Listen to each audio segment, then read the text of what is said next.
사순절 둘째 주일 예배를 드리는 모든 성도님들에게 하나님께서 주시는 지혜와 권능과 권세가 충만하게 임하여 주셔서 우리 이 세상을 늘 승리하며 살아갈 수 있게 되기를 예수 그리스도의 이름으로 축원합니다. 지난 주까지 추웠는데 봄 기운이 한 3, 4일 지난 주일 한 주간 며칠 정도 찌었더니만 금호강 버드나무 색이 변했어요. 그리고 금호강가에 꽃이 피기 시작을 했습니다. 교회 화단에 푸른 것들이 막 보이기 시작을 해요. 우리 긴 겨울 석 달인가 넉 달 그렇게 겨울 보내오면서 언제 보면은 그랬는데 단 며칠 만에 하나님은 이 세상을 완전히 다른 걸로 바꾸시는 것 같습니다. 저와 여러분들에게도 마찬가지입니다. 우리의 일상에 춥고 견디기 힘든 상황, 겨울과 같은 칼바람 부는 세상살이 하나님이 바꾸시려면 단순간에 바꾸실 수가 있으십니다. 우리 이번 한 주간 이런 구원의 기쁨을 맛보고 노래할 수 있게 되기를 소망합니다. 저와 여러분들이 이런 예수 그리스도에 대해서 믿을 때에 이 믿음을 좀 세분화하면 참 많은 그 모습으로 바꿀 수가 이야기할 수가 있어요. 하나는 예수 그리스도에 대해서 듣는 거예요. 그게 뭐 어떤 통로이든 간에 내 귀에 예수 그리스도가 들리는 거죠. 그러면 예수 그리스도를 알게 되고 예수 그리스도를 믿게 되는 거죠.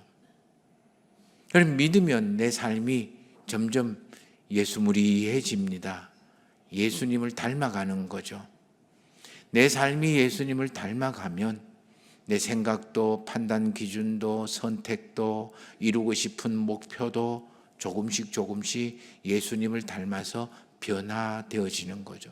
내 속사람이 변화가 되는 거죠. 내 속사람이 변화되고 그리고 바라고 원하고 기도하는 내용들이 이전하고 달라지니까 내 살아가는 생활이 습관이 달라지는 거예요. 말하는 것도 달라지고 돈 쓰는 것도 달라지고 사람 관계 대하는 것도 달라지고 일하는 태도나 자세도 달라지고 내가 어렵고 힘든 걸 당했을 때 그것을 어떻게 문제를 해결하는가 문제 해결 방법도 달라지고 이렇게 내가 내 속도 달라지고 살아가는 방법 라이프 스타일도 달라지니까 자연스럽게 내 인생도 달라지는.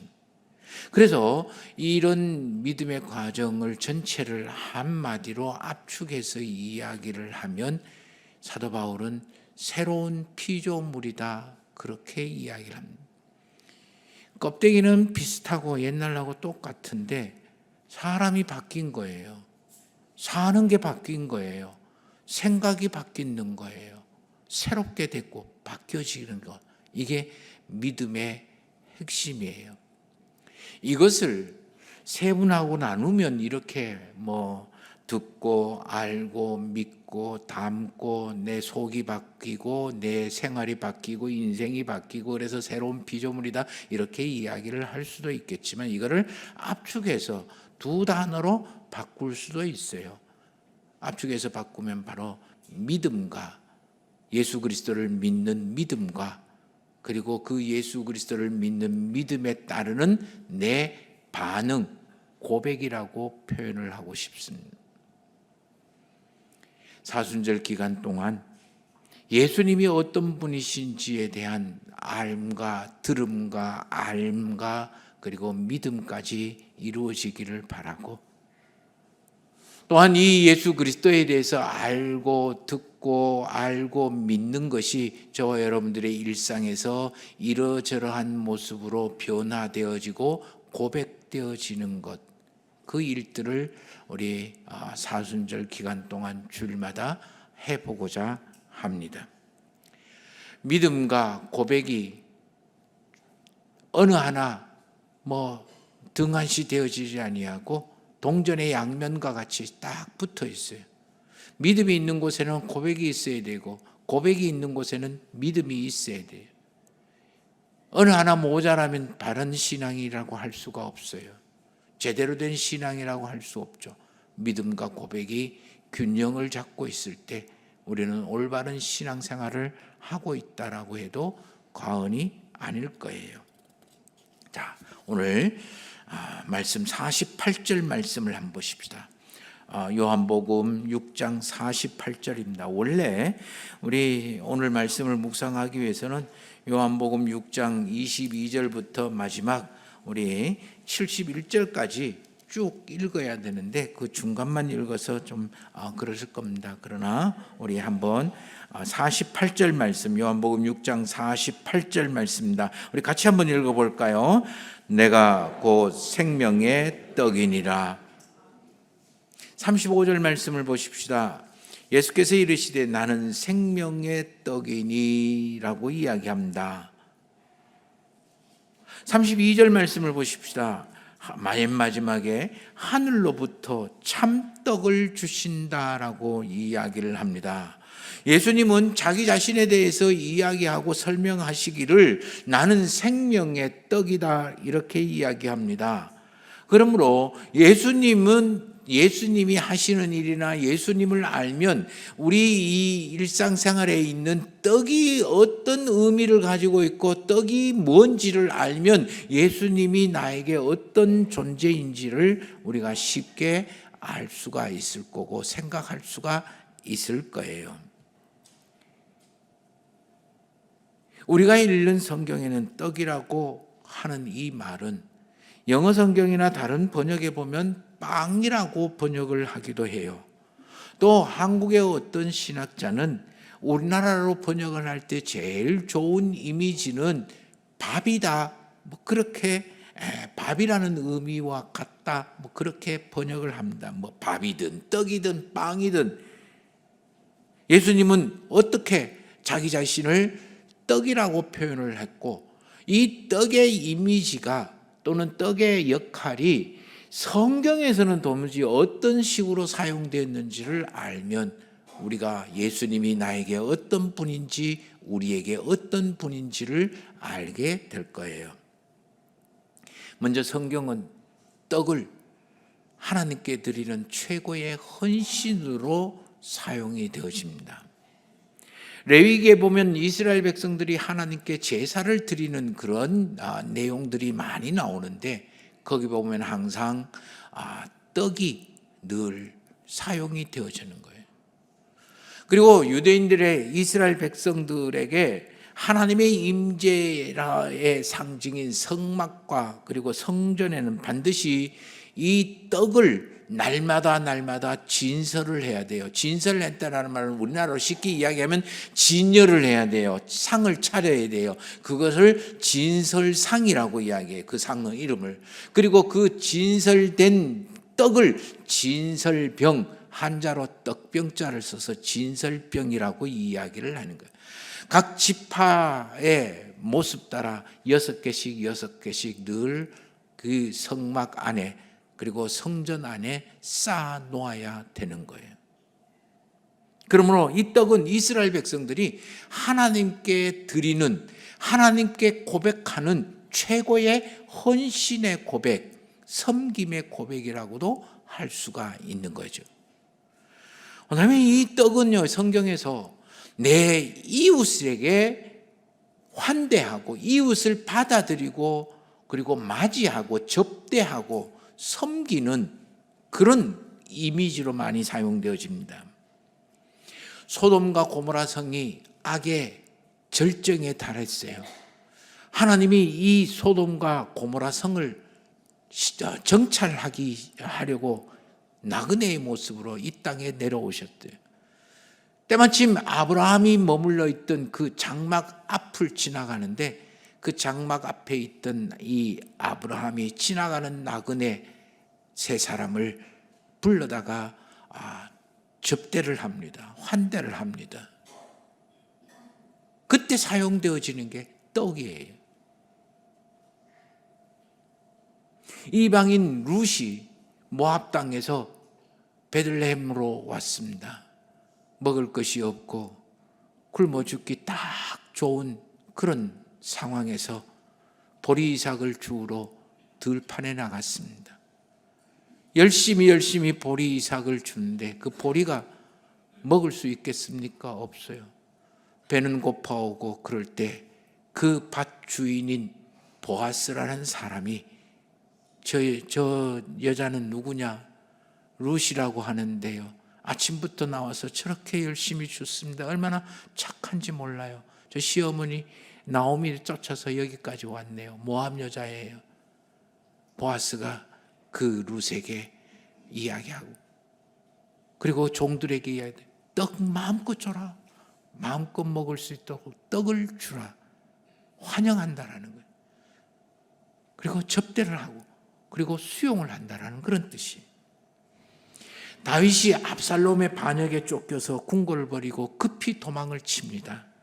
그럴 때 아무것도 먹을 것 가지고 나오지 아니하고 마실 것 가지고 나오지 않고 맨 빈손으로 도망을 치고 있을 때 시바라는 사람이 찾아와서 떡과 포도주와 마실 것 건포도를 양껏 제공해 줍니다. 엘리야가 시돈 땅에 있는 사르밧 가부의 집에 천신만고 끝에 그렇게 도달을 했습니다. 엘리야도 배가 고프고 그리고 살아가고 기진맥진하고 있을 때 눈에 들어오는 사르밧 가부가 보이는 거예요. 이 사르밧의 가부에게 떡 한 조각 달라.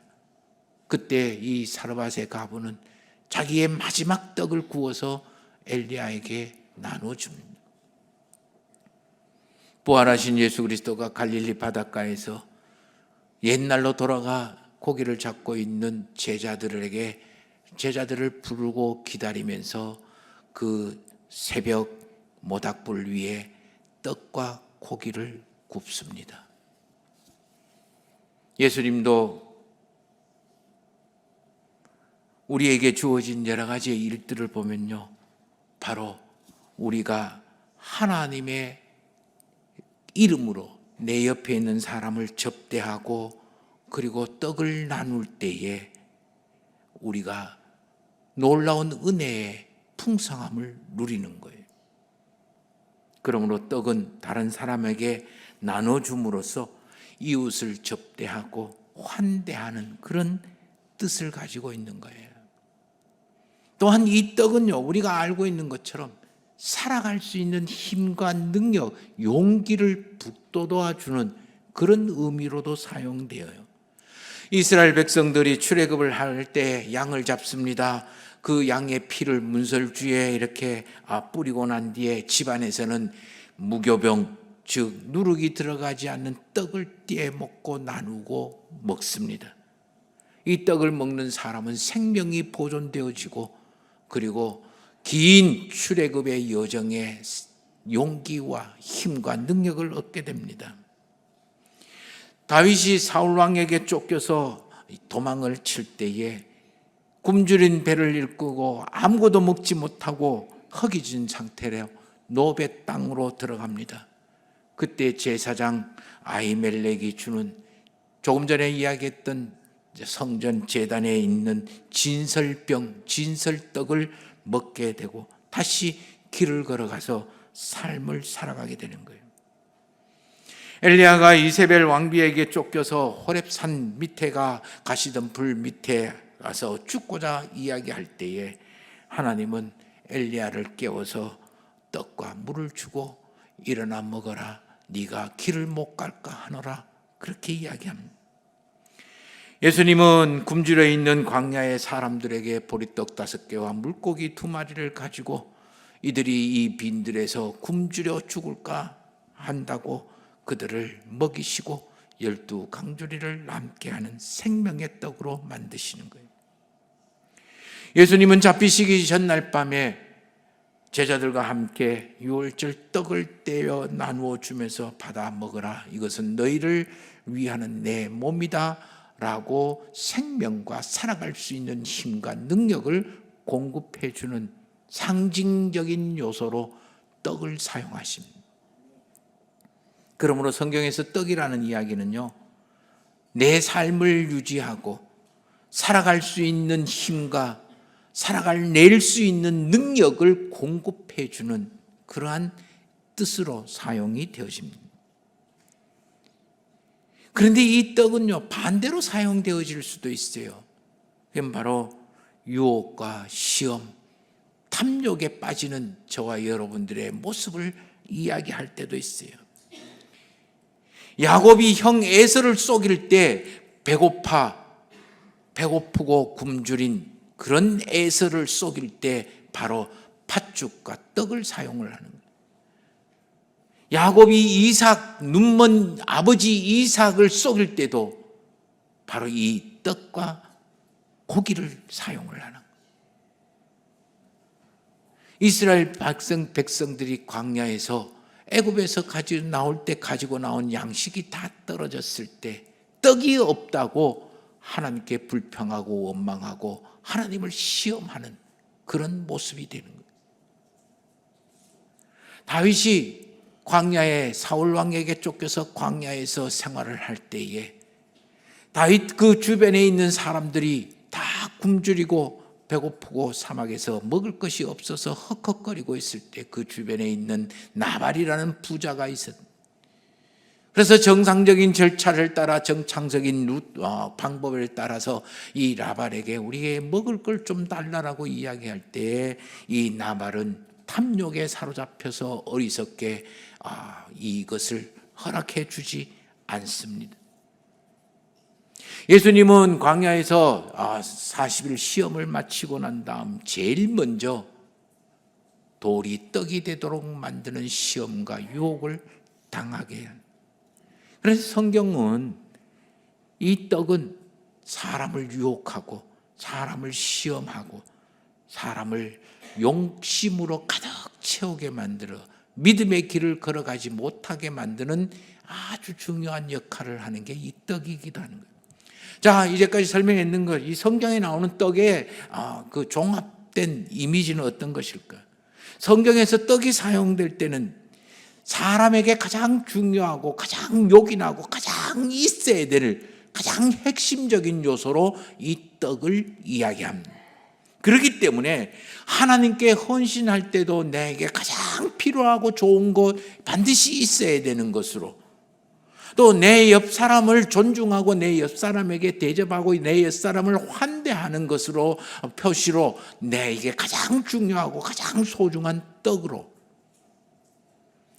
이 떡을 내가 먹음으로 인해서 하나님의 생명과 살아갈 수 있는 능력을 살아갈 수 있는 그런 힘을 공급받고 내가 떡을 나눠줌으로 인해서 내 옆에 있는 사람에게 살아갈 수 있도록 용기와 격려를 해주는 상징적인 의미로 이 떡이라는 걸 사용해요.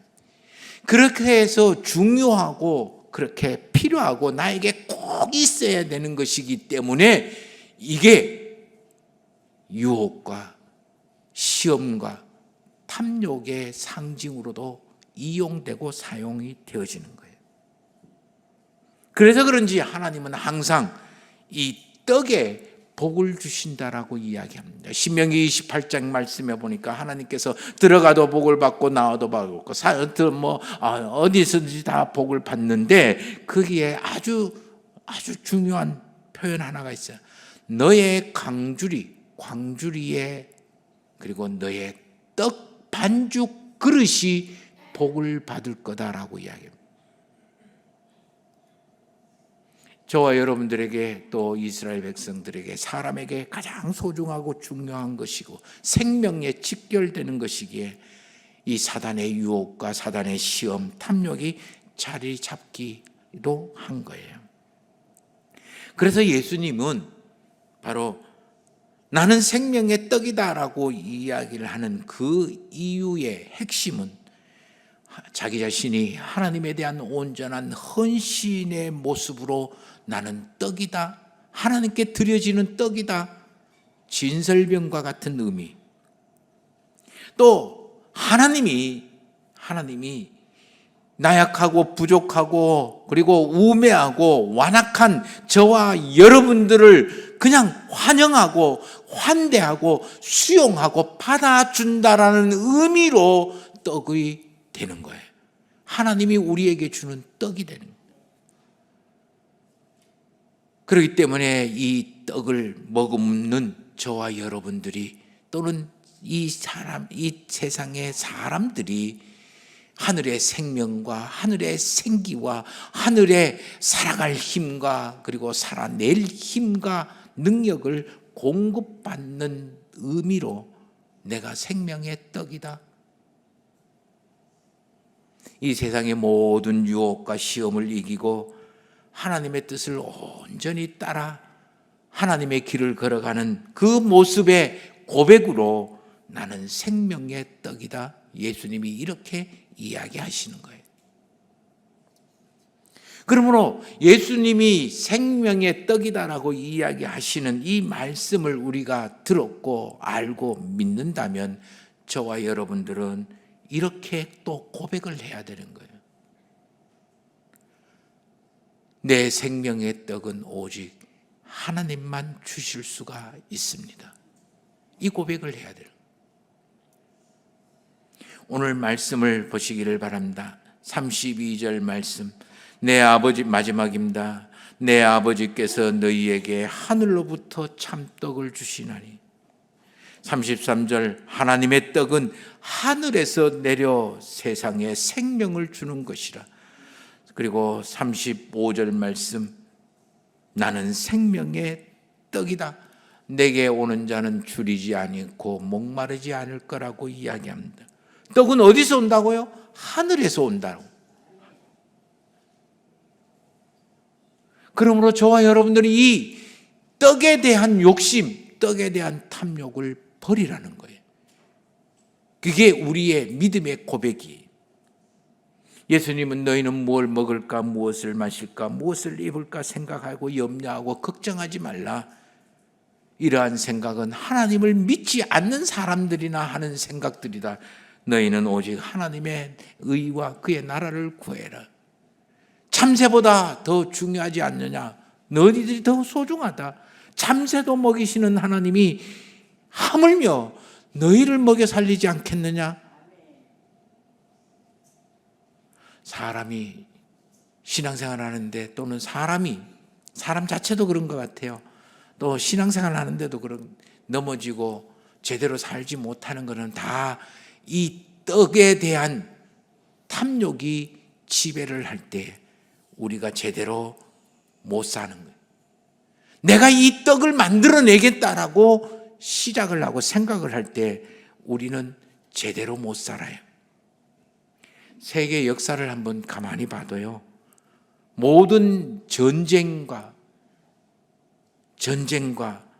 그리고 싸움의 핵심은 이 떡일 때가 많아요. 서로 떡을 뺏어서 많이 가져서 살겠다라고 하면서 죽이고 죽고 그러는 게 사람인가 봅니다. 세상의 모든 문제의 가장 한가운데 있는 게 바로 이 떡이 한가운데 있는 것 같아요. 그걸 내가 못 먹어서가 아니라 내가 얼마나 가질 수 있을까, 얼마나 가져야 되는가, 그것 때문에 죽이고 죽는 싸움을 하고 있는 것 같아요. 그러나 하나님은요, 신기하게도 하루에 한 끼에 한 번, 그래서 한 끼에 한 끼예요. 그 이상 못 먹게 만들어놨어요. 아무리 부자라도요, 한 끼에 한 끼 이상 못 먹어요. 1인분 이상 먹지를 못한다라는 거예요. 아무리 가난해도 한 끼에 1인분에 자기 몫의 떡만 먹게 되어 있어요. 부자라고 한꺼번에 수십 끼 떡을 먹고 살아갈 수 있나요? 없습니다. 며칠 가난해서 굶었다 할지라도 어느 날 한 끼 먹은 밤 그거를 10끼를 한꺼번에 먹을 수 있나요? 없습니다. 10끼 한꺼번에 먹고 10일을 살아갈 수 있나요? 없어요. 한 끼에 1인분 내 거만 먹을 수 있는 거예요. 사자는 가끔씩 가다가 사슴 한 마리 잡아먹고 10일씩 보름씩 버틴다라고 이야기를 하긴 하던데 사람은 그럴 수 없어요. 왜 그렇겠습니까? 떡은 사람이 만들 수 있고 내가 만들 수 있는 게 아니에요. 하나님이 우리에게 주시는 것이기 때문에 떡에 대한 욕심이나 떡에 대한 빈곤은 우리를 하나님을 믿지 못하게 만들고 하나님으로부터 멀어지게 만드는 거예요.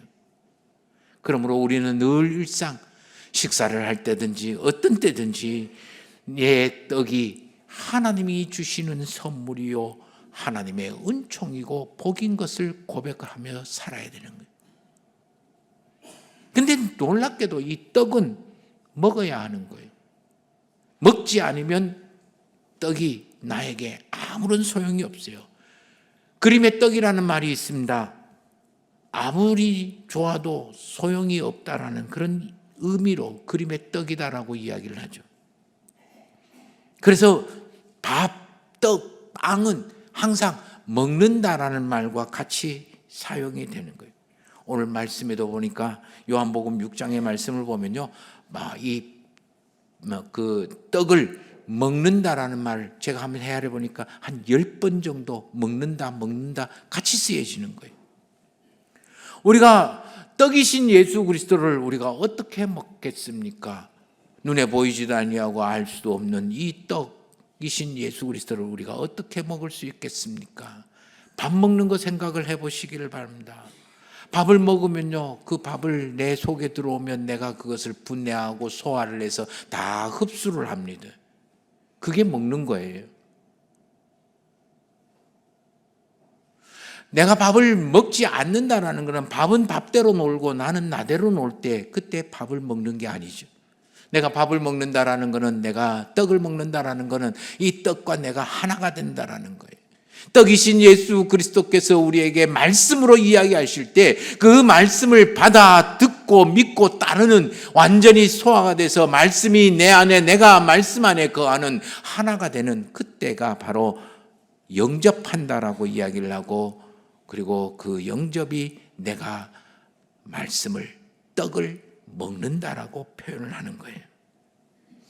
이 떡이신 예수 그리스도를 먹었을 때에 말씀과 내가 하나가 됩니다. 그러므로 내 말도 예수 그리스도의 말씀처럼 변해야 되는 거고 내 생각도 예수 그리스도의 말씀처럼 말씀이 내 생각을 주관하기도 하고 내 행동을 주관하고 선택하고 판단하고 결정하는 것을 주관할 때 완전히 영접이 되어지고 하나가 되었다라고 이야기를 하는 거예요.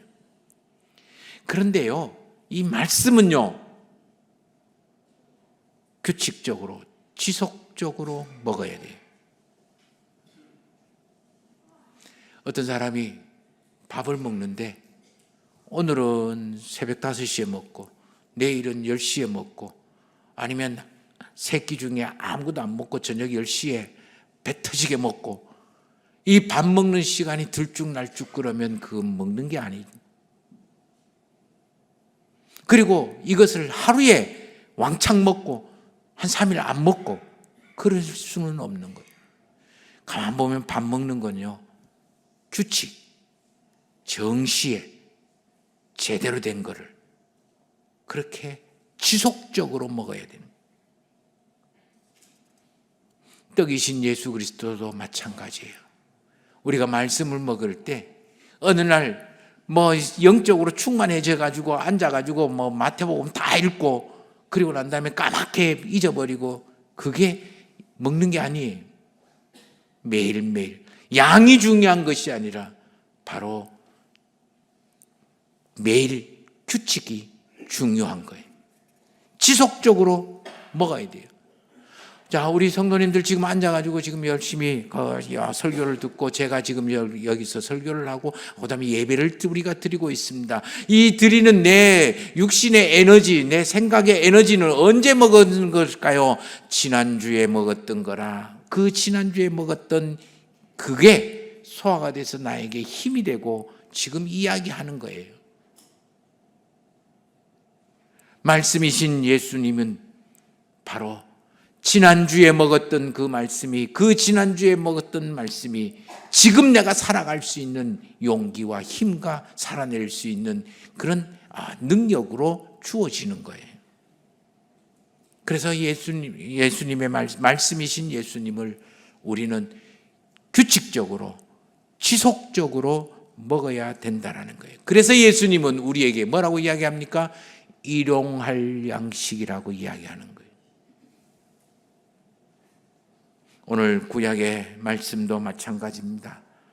예레미야서 15장 말씀에 나오는 예레미야 이 기도도 마찬가지예요. 우리 21절까지 쭉 읽어야 되는데 중간만 읽어서 아마 뜻이 뭔지 모를 거예요.